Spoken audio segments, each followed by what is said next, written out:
আজকে আমি দেশের রাষ্ট্রের উন্নতির ওপরে একটা সামান্য কথা বলতে চাই।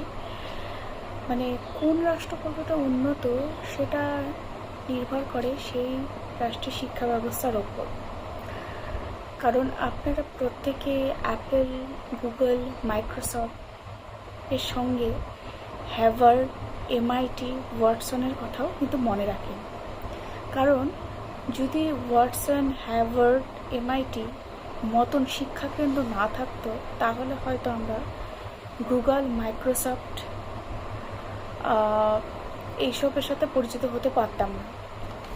তাহলে এছাড়াও যদি আমি পুরোনো দিনেরও হিস্ট্রি দেখি, তো সেক্ষেত্রেও আমরা দেখতে পাচ্ছি যে আমেরিকান সেক্টরে যেমন হচ্ছে ফাইন্যান্স বলুন, ব্যাংকিং বলুন বা ম্যানুফ্যাকচারিং, এই সমস্ত বিষয়গুলোতে আমেরিকান কোম্পানি এগিয়ে আছে। তো এর একটাই কারণ এখানকার যে ইউনিভার্সিটিগুলো, এর যে শিক্ষার মান সেটা হচ্ছে খুবই উন্নত, তাই তো? এবার যদি উন্নত না হয় তাহলে ছাত্ররা কীভাবে এগিয়ে যাবে?